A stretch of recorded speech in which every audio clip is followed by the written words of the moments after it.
أمية تميم الداري تميم بن أوس الداري رضي الله عنه قال قال رسول الله صلى الله عليه وسلم الدين النصيحة. قلنا لمن يا رسول الله؟ قال لله ولكتابه ولرسوله ولأئمة المسلمين وعامتهم. رواه مسلم.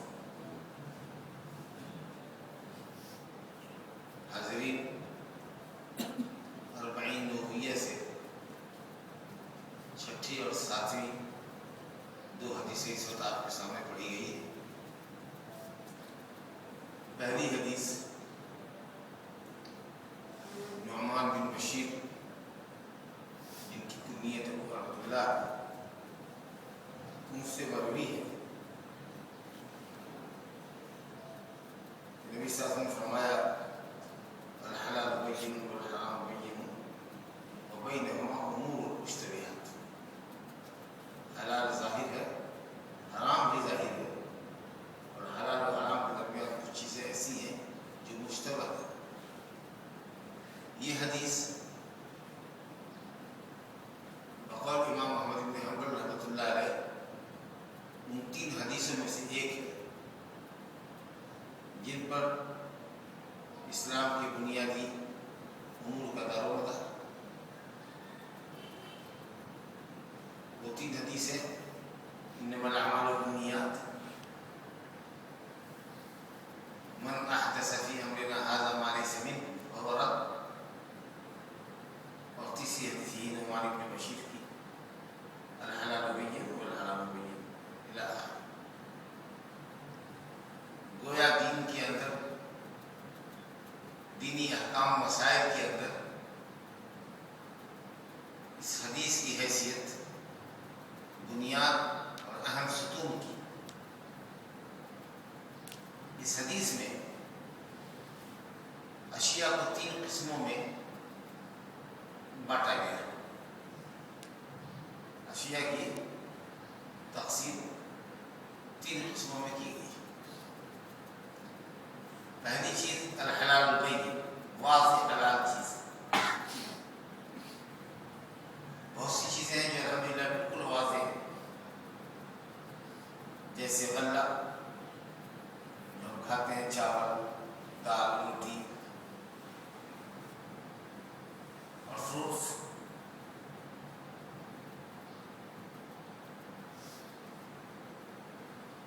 یہ چیزیں واضح طور پر حلال ہے، بشرطے کہ یہ چیزیں ہم تک حلال طریقے سے پہنچے، ہم انہیں حلال طریقے سے حاصل کریں۔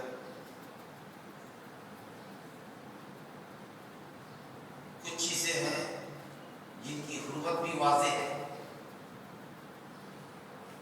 جیسے مردار اشیاء کی حرمت، سور کے گوشت کا حرام ہونا، اس طریقے سے ماں بہن، خالہ پھوپھی اور دوسری ذوات المحارم جن سے رشتہ حرام ہے ان کا ہمارے لیے حرام ہونا، سود کا حرام ہونا، زنا کا حرام ہونا، چوری کا حرام ہونا، یہ سب کچھ اشیاء ایسی ہیں جن کی حرمت بالکل واضح ہے۔ ہر خاص و عام جانتا ہے کہ یہ چیزیں اسلام میں حرام ہیں، اور جو بہت کلیئر واضح ہے، کلیئرلی تو حلال ہے، ان کو بھی آدمی جانتا ہے کہ یہ چیزیں حلال ہیں۔ تو جیسے فرمایا کہ حلال واضح ہے اور حرام واضح ہے۔ وہ انسان کو چاہیے کہ حلال کو اختیار کرے جو واضح طور پر ہے، جن کی حرمت روز روشن سے بھی زیادہ واضح ہے، ان چیزوں سے ہر حال میں اجتناب کرے۔ لیکن کچھ چیزیں ایسی ہیں درمیان میں جو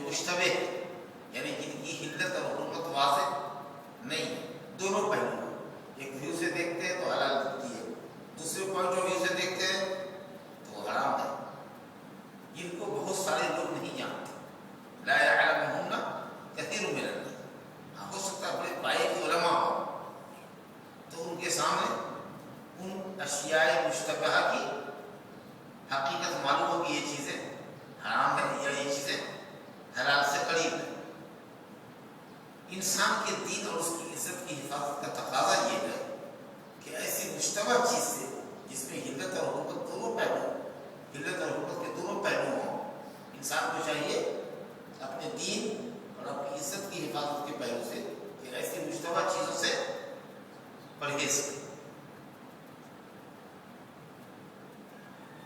وہ امور جن کا تعلق بندے اور رب کے درمیان ہے،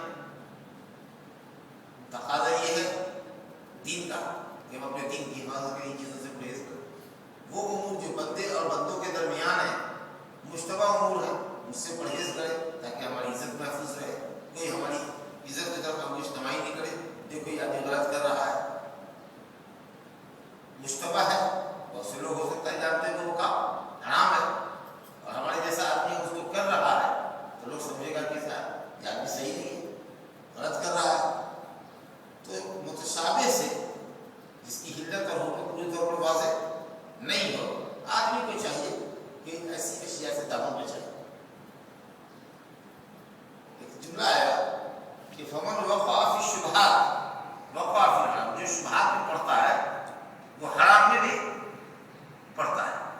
یعنی ہو سکتا ہے کہ ہم اس کو مشتبہ چیز سمجھ کر حلال سمجھ کے استعمال کر رہے ہیں، ہو سکتا ہے کہ اللہ کی نگاہ میں وہ چیز حرام ہو، تو آپ مشتبہ کے ذریعے حرام تک پہنچ گئے۔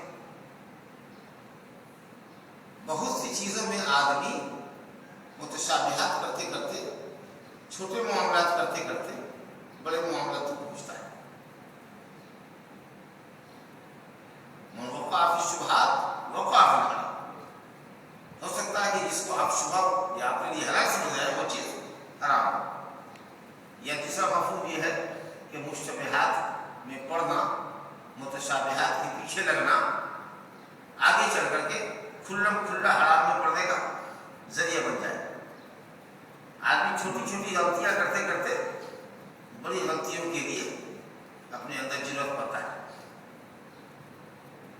چنانچہ حدیث ہے کہ لعن اللہ السارق یسرق البیض فتقطع یده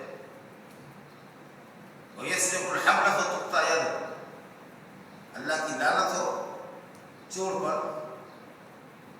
جو انڈا چراتا ہے تو اس کا ہاتھ کاٹ دیا جاتا ہے۔ یعنی انڈا چوری کرتا ہے، 1 روپے کی چیز 2 روپے کی چیز ہوتے ہوتے چلتے چلتے چوری کرتے کرتے کرتے کرتے بہت بڑا چور ہوتا ہے، بینک ڈکیتی کرنے لگتی ہے۔ رسیاں چراتے چراتے وہ بہت بڑا چور بن جاتا ہے۔ تو چھوٹے چھوٹے گناہ کرنے کے نتیجے میں آدمی جری بن جاتا ہے، جرأت اس کے اندر پیدا ہو جاتی ہے اور کل کو چل کر کے وہ بڑا سنگین جرم کرنے لگتا ہے۔ تو ان چیزوں کا تقاضا ہے کہ آدمی مشتبہات جس کی حلت شریعت میں واضح نہیں ہے اس سے بچے۔ الحمدللہ ہمارے لیے حلال اشیاء کے اندر بے نیازی ہے، ہم حلال اشیاء پر اکتفا کریں۔ اللہ تعالیٰ نے ہر میدان میں، ہر فیلڈ میں اتنی حلال اشیاء رکھی ہے کہ آپ ان کو پڑھ نہیں سکتے۔ کیا ضرورت ہے حرام میں پڑھنے کی، ہم متشابہات کے اندر پڑھنے کی؟ ہو سکتا ہے کہ متشابہات ہم کو، ہو سکتا نہیں، عام طریقے سے یہی ہوتا ہے کہ مشتبہات انسان کو کھلم کھلا واضح حرام اشیاء کی طرف لے کر چلی جاتی ہے۔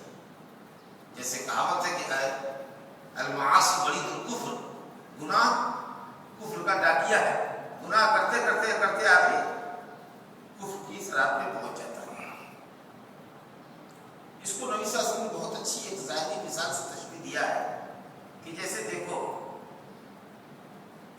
ممنوع چراگاہ ہوتی ہے، بادشاہ یا بڑے لوگ اپنے جانوروں کے لیے کچھ ہری بھری چراگاہ کو محفوظ کرتے ہیں، ایکوائر کرتے ہیں کہ یہ علاقہ، یہ حصہ گورنمنٹ کا ہے، اس میں عام جنتا کے لیے، عام پبلک کے لیے اپنے جانور چرانا قانونی جرم، دنڈنی اپرادھ۔ اب ایسا آدمی جو اپنی عزت بچانا چاہتا ہے، جو سزا سے بچنا چاہتا ہے، جرمانے سے بچنا چاہتا ہے، ظاہر ہے کہ اپنے جانور کو، اپنی بکریوں کو اس ایسی ممنوع چراگاہ سے کافی دور رکھے گا تاکہ اگر کبھی غافل بھی ہو گیا تو جانور اس ممنوع چراگاہ تک نہ پہنچ سکے، اپنے آپ کو دور رکھے گا، کیونکہ جانتا ہے کہ اگر ہماری بکری گورنمنٹ کے اس چراگاہ میں چلی